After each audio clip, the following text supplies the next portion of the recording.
Hello and welcome to the maths class with me, Sarika on Maths Cookies. This is exercise 11.3 and this is question number 14 from perimeter and area. So question number 14 is that a circular flower garden has an area of 314 meter square. मतलब एक circular garden है जिसका area जो है वो 314 metre square का है. I sprinkler at the centre of the garden. एक स्प्रिंकलर है. स्प्रिंकलर क्या होता है कि गार्डन में एक फुहारा लगा होता है ना जो सबको पानी देता है. तो ऐसे ही एक गार्डन के सेंटर के अंदर एक स्प्रिंकलर है. सपोज अगर ये गार्डन है और इस गार्डन के सेंटर में स्प्रिंकलर लगा हुआ है. ये पानी का छिड़काव करता है सारे गार्डन में. तो ये पानी का छिड़काव करता है, स्प्रिंकलर कहते हैं उसे. Can cover an area that has an area that has an radius of 12 metre. अगर वो स्प्रिंकलर का रेडियस, ठीक है, उसने एरिया नहीं बताया कितना एरिया कवर कर रहा है, अगर वो रेडियस जो है स्प्रिंकलर का वो 12 मीटर का है तो वो पूछ रहा है will the sprinkler water the entire garden. क्या वो स्प्रिंकलर पूरे गार्डन को पानी दे रहा है? ठीक है, तो करना क्या है, कुछ नहीं करना, बड़ा आसान है, समझने का क्वेश्चन है. आपको बड़ा वाला जो ये बिग सर्कल है इसका एरिया गिवन है. ठीक है, इसका एरिया क्या है 314 मीटर स्क्वायर. ये एरिया है आपका बिग सर्कल का. आपको सिर्फ जो ये सर्कल का एरिया गिवन है इसके साथ कंपेयर करना है. किसको? जो स्प्रिंकलर का रेडियस गिवन है. ठीक है, स्प्रिंकलर का रेडियस यानी कि कुछ यहाँ ये जो सेंटर से कुछ दूरी तक ये 12 मीटर उसने बोला है कि रेडियस है. उतने एरिया के अंदर आपको एरिया निकालना पड़ेगा. ठीक है, तो area of sprinkler by covered the garden. ठीक है, तो ये हम इसको ए से डिनोट कर लेते हैं. This is pi r square. ठीक, तो ए क्या आ जाएगा मेरे पास? ए है मेरे पास, ए तो हमें निकालना है. ये पाई की वैल्यू 3.14 गिवन है एंड आर जो है हमारे पास 12 मीटर गिवन है. तो 12 मीटर मल्टीप्लाई बाय 12 मीटर, तो ये आ जाएगा 3.14 मल्टीप्लाई बाय 144 मीटर स्क्वायर. तो मल्टीप्लाई करके देख लेते हैं जल्दी से. 314 एंड 144, 16, 5, 12 और 6, 5, 2, 1 अगेन, और ये आ जाएगा 4, 1, 3. दैट इज 6, 1 और 5, 5, 10, 10, 12, 2 कैरी 1, 3, 4, 5 एंड दिस इज 4. यानी कि आपके पास आएगा जो एरिया आगे निकल के आया है हमारे पास वो आया 452.16 मीटर. ये एरिया आया किसका? स्प्रिंकलर जो कवर कर रहा है एरिया. ठीक है, अब हमारा एरिया ऑफ गार्डन क्या था? एरिया ऑफ गार्डन कितना है? 314 मीटर स्क्वायर. तो इसको कंपेयर कर लेते. 314 मीटर स्क्वायर और 452.16 metre square. Which one is greater? Okay, obviously 452.16 meter is obviously greater. So sprinkler covered the whole garden. ठीक है, तो इसका आंसर आएगा yes, the sprinkler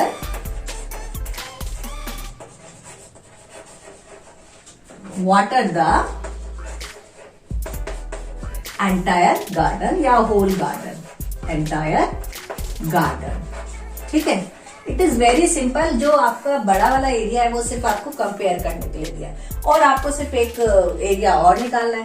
तो दोनों को कंपेयर करें और देखिए अगर दोनों में से जो भी बड़ा है, अगर जो हमने एंटायर गार्डन का निकाला है अभी स्प्रिंकलर वाला, अगर वो छोटा आता इट मीन्स की स्प्रिंकलर कवर नहीं कर रहा है, और अगर बड़ा है इट मीन्स की वो कवर कर रहा है. Okay, let's come on the next question, and which is 15th question. 15th question is that we have find the circumference of the inner and outer circles. यहाँ आपको दो सर्कल गिवन है, inner एक अंदर वाला और एक बाहर वाला, shown in the adjoining figure. ये आपके पास फिगर गिवन है.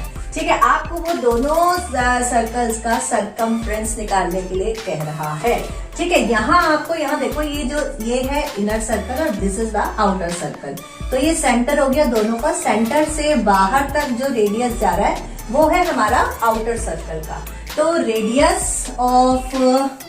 रेडियस इसको कैपिटल आर मान लेते हैं, और radius of outer circle that is 19 metre. ठीक है, अब 19 आउटर सर्कल का हम सरकमफ्रेंस निकाल लें, जो हमें गिवन है आउटर सर्कल का circumference of the circumference of the outer circle, इसको हम कह देते हैं 2 पाई कैपिटल आर। ठीक है, तो इसको C1 डिनोट कर देते हैं, तो 2 मल्टीप्लाई आर की वैल्यू 3.14 गिवन है एंड आर इज 19 मीटर। ठीक है, मल्टीप्लाई कर देते हैं, 19 2 से 38 मल्टीप्लाई 3.14 मीटर। मल्टीप्लाई करके देख लेते हैं, 3.14 एंड 38 4 8 32 कैरी 3 1 और 1 24 25 and 3 4 12 carry 1 4 and 9. This is 2 3 9 and 11 and the answer is C1 हमारे पास आया है 119.32 मीटर। ये आया है आपका आउटर सर्कल का सरकमफ्रेंस। अब हमें निकालना है इनर सर्कल का सरकमफ्रेंस। तो इनर सर्कल के लिए भी मेरे पास रेडियस होना जरूरी है। तो यहाँ देखो उसने क्या करा है कि उसने जो ये बीच का जो पोर्शन है ना, ये आपको गिवन कर दिया कि ये 10 मीटर है, और मुझे ये चीज पता है कि यहाँ से लेकर यहाँ तक क्या है 19 मीटर है। तो मुझे इतना एरिया फाइंड आउट करना है। तो वी कैन फाइंड आउट ना, कैसे करेंगे यहाँ से लेकर यहाँ तक 19 है, और इतना मेरे पास क्या है, ये देखो यहाँ से, अगर ये देखो ये चीज है कि यहाँ से लेकर यहाँ तक आपका 19 मीटर है, और इतना आपके पास 10 मीटर है। तो इतना निकालने के लिए क्या करें, 90 माइनस 10 कर दें, तो ये आपके पास 9 मीटर आ जाएगा। ठीक है, तो यहां से लिख लेते हैं रेडियस इसको स्मॉल आर मान लेते हैं ऑफ द इनर सर्कल, इसको इनर सर्कल के लिए स्मॉल आर ले लेते हैं, इनर सर्कल। तो इसके लिए मैंने क्या करा है, इसके लिए मैं कर देती हूँ 19 metre minus 10 metre that is 9 metre. ये मेरे पास आर आ गया है। ठीक है, अब इसी से सरकमफ्रेंस निकाल लेते हैं, तो इसको सरकमफ्रेंस दे देते हैं C2। This is 2 pi small r, और ये आ जाएगा आपके पास 2 multiply 3.14 multiply by 9 9 2 18 multiply 3.14, again multiply कर देते हैं 3.14 and multiply by 18। This is 2 और 1, और ये आ जाएगा 25। दिस इज 4 1 एंड 3 2 5 6 एंड 5, और ये डेसिमल आ गया। तो मेरे पास जो C2 आया है वो आया है 56.52 metre, 56.52 metre. So this is the inner circle for inner circle. ठीक है, तो ये मेरे आंसर्स आ गए, 2 मेरे आंसर आ गए। फर्स्ट आंसर मेरा आया C1 और सेकंड आंसर आया C2। So this is the answer of question number 15। Okay, let's come on the next question. The next question is that 16th question, and 16th question is how many times a wheel of radius 28 centimeter must rotate to go 352 meter? थोड़ा सा tricky है, it a little bit different from the other questions, but don't worry, सबसे ज्यादा easy है। ठीक है, करना क्या है, how many times a wheel of radius, एक व्हील है 28 सेंटीमीटर वाला, सपोज ये 28 सेंटीमीटर का कोई व्हील है, व्हील मतलब पहिया किसी चीज का भी हो सकता है। ठीक है, ये व्हील हो गया मेरे पास 28 सेंटीमीटर वाला। अब वो कह रहा है कि वो 352, ये डिस्टेंस दे रखा है उसने, टोटल डिस्टेंस क्या दिया है, टोटल डिस्टेंस दिया उसने, कितना दिया है 352 मीटर। वो कह रहा है कि ये वाला 28 सेंटीमीटर वाला जो पहिया है, ये 352 मीटर डिस्टेंस कितनी रोटेशंस में कवर करेगा, मतलब कितनी बार वो घूमेगा पहिया। घूमने का मतलब क्या है, देखो अगर ये पहिया यहाँ से घूमना स्टार्ट करता है और ऐसे घूमते घूमते घूमते घूमते फिर ये इसी पॉइंट पे आता है, तो हमारा क्या हो रहा है, आगे आगे बढ़ता जाएगा ना। ये एक बार ऐसे घूमा, फिर आगे घूमा, आगे घूमा, आगे घूमा, तो ऐसे करते करते उसको कितना डिस्टेंस कवर करना है, 352 मीटर। अच्छा, सोचने वाली बात यहाँ पर ये है कि ये एरिया कवर कर रहा है कि सर्कमफ्रेंस कवर कर रहा है। पहले तो मुझे क्या करना पड़ेगा, ठीक है, यहाँ मुझे देखो यहाँ से यहाँ पर आ रहा है, इट मीन्स कि ये क्या है, आउटर वाला चाहिए ना मुझे, तो आउटर में क्या है, मेरे पास सर्कमफ्रेंस होता है, तो सर्कमफ्रेंस ही निकालना है। और बच्चे इस चीज के लिए बड़ा कंफ्यूज होते हैं इसमें कि एरिया निकाले या सर्कमफ्रेंस निकाले, तो उसके लिए भी हमारे पास आंसर है जी। कैसे, यहाँ देखो आपके पास मीटर गिवन है, अगर वो एरिया फाइंड आउट करने के लिए कह रहा होता तो यहाँ पर मीटर स्क्वायर होता है, क्योंकि एरिया की यूनिट क्या है, स्क्वायर, और यहाँ अभी मुझे क्या गिवन है, सिर्फ मीटर गिवन है, सिंगल यूनिट में चल रहा है, तो यानी कि पेरीमीटर या फिर सर्कमफ्रेंस। ठीक है, तो ये छोटा सा एक की पॉइंट उसने हमारे लिए छोड़ दिया कि इसमें सर्कमफ्रेंस निकालना है। और जब भी आपके पास नंबर ऑफ रोटेशन नंबर मांगता है तो आपके पास प्योर नंबर आता है। प्योर नंबर मीन्स आपके पास 1 2 3 4 5 6 इस तरह से नंबर आएगा विदाउट यूनिट। और जब भी विदाउट यूनिट लाना है, अच्छा याद करें जरा, लास्ट ईयर में जब हमने नंबर ऑफ ब्रिक्स निकाली थी, नंबर ऑफ टाइल्स निकाली थी, तो उसमें हम क्या करते थे, डिवाइड करते थे। हमें दो चीजें एक जैसे चाहिए होती थी, या तो एरिया चाहिए होता है या पेरीमीटर चाहिए होता था। ठीक है, तो यहाँ पर भी वही करना है। अब जब मेरे पास सर्कमफ्रेंस आ जाएगा व्हील का, वो भी डिस्टेंस है, ठीक है, टोटल डिस्टेंस होता है ना, टोटल डिस्टेंस ऑफ द क्या, total distance of the circle, it's called the circumference. ये भी डिस्टेंस है, ये भी डिस्टेंस है, दोनों डिस्टेंस आ गए, डिवाइड कर दो उठा के, आंसर आपके पास है। देखते हैं कैसे करना है। यहाँ पहले मैं लिख रही हूँ रेडियस ऑफ द व्हील। ठीक है जी, क्या है radius of the wheel, that is 28 centimetre. तो यहां से मैं सर्कमफ्रेंस निकाल लूंगी, सर्कमफ्रेंस ऑफ द व्हील, क्या आएगा circumference of the wheel, that is 2 pi r। तो यहां से मेरा C1 आ जाएगा 2 मल्टीप्लाई, आपके पास पाई की वैल्यू 22/7 गिवन है, मल्टीप्लाई बाय 20a, और 7 से कट जाएगा 4 times, this is 2 multiply 22 multiply 4, this is 44 multiply by 4 equals to 176 centimetre. यहाँ से सेंटीमीटर में यूनिट चल रही थी, तो ये मेरा C1 आ गया 176 मीटर। अब क्या रह गया, अब सिर्फ कुछ नहीं रह गया, हाथ ही निकल गया, पूंछ रह गई है, डिवाइड करना रह गया। तो क्या करना है, नंबर ऑफ रोटेशंस के लिए नंबर ऑफ रोटेशंस डिवाइड करना है ना, नंबर निकालना है कितनी बार घूमेगा, तो यहाँ आ जाएगा total distance to be covered, distance to be covered, कितना कवर्ड करना है वो बताना है आपको, upon circumference of the wheel,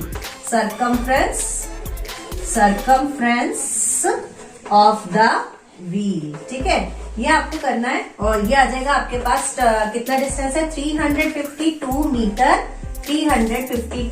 metre upon 176 centimetre. अच्छा, आप डिवाइड करना है तो दोनों की यूनिट सेम होनी चाहिए, ये मीटर में है सेंटीमीटर में है, कोई फर्क नहीं पड़ता, आप मीटर को सेंटीमीटर में चेंज करें या सेंटीमीटर को मीटर में चेंज करें, यूनिट सेम होनी चाहिए।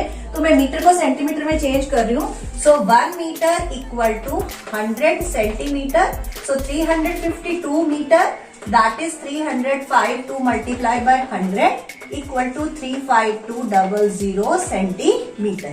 तो मैं 352 की जगह लिख दूंगी 35200 सेंटीमीटर अपॉन 176 सेंटीमीटर। सेंटीमीटर से सेंटीमीटर कट हो जाएगा, तो यहाँ मुझे 176 को 352 से हम डिवाइड करके देख लेते हैं, 176 35200, ये आ जाएगा शायद 2 टाइम्स कटेगा, 6 2 12 कैरी 1, और ये आ जाएगा 14 एंड 15 का 5 कैरी 1, और ये आ जाएगा 2 1 2 एंड 3। ओके जी, ये पूरा कट गया है, और ये लास्ट के 2 zeros आ गए, तो मेरे पास आंसर आ गया 200।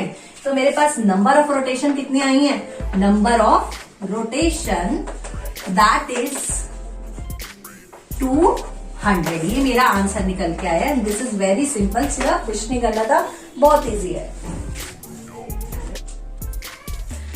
Okay, let's come on the last question of this exercise 11.3 and this is the question number 17। तो स्माइल करने का टाइम आ गया भाई, लास्ट क्वेश्चन है। The minute hand of a circular clock is 15 centimetre long. यानी कि एक आपके पास क्लॉक है, उसके अंदर क्या है, मिनट हैंड है और वो 15 सेंटीमीटर लॉन्ग है। How far does the tip of the minute hand move in 1 hour, मतलब 1 घंटे में वो कितना डिस्टेंस ट्रेवल करेगा। अच्छा ध्यान से देखेंगे तो समझेंगे क्या है, क्योंकि बहुत ही इजी है। सिर्फ आपकी स्टेटमेंट है वो थोड़ी सी घुमावदार है, लेकिन आंसर बहुत इजी निकलेगा। ये आपका सेंटर हो गया स्टफ क्लॉक का और ये आपका मिनट हैंड हो गया सपोज, ठीक है। लॉन्ग हैंड होता है, मिनट हैंड होता है ना। अब ये देखो कि ये सेंटर से अगर यहाँ तक आ रहा है तो ये मेरा क्या बना, रेडियस बनेगा। रेडियस कितना गिवन है हमारे पास, 15 सेंटीमीटर। वो कह रहा है 1 घंटे में बताइए कि कितना डिस्टेंस ट्रेवल करेगा। अगर उसने यहाँ से घूमना स्टार्ट करा है तो 1 घंटे के बाद नेचुरली वो कहाँ आएगा, यहीं पर आएगा। यानी कि मुझे क्या निकालना है, सर्कमफ्रेंस निकालना है। सिंपल है, बहुत सिंपल है। तो आंसर निकालते हैं। क्या निकालना है हमें, पहले हमें क्या गिवन है, निकालना है हमें डिस्टेंस ट्रेवल्ड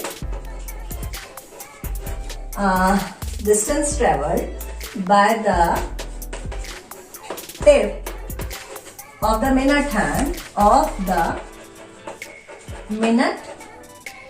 हैंड और इसको हम सर्कमफ्रेंस भी लिख सकते हैं, ठीक है। इसको हम सी डाल देते हैं, सी। दिस इज क्या निकालना है हमें, सर्कमफ्रेंस ऑफ द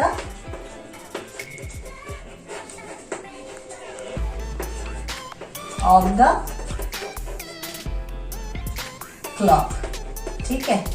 तो ये आ गया आपके पास 2 पाई आर और 2 मल्टीप्लाई पाई की वैल्यू इस बार 3.14 गिवन है और आर है मेरे पास 15 सेंटीमीटर।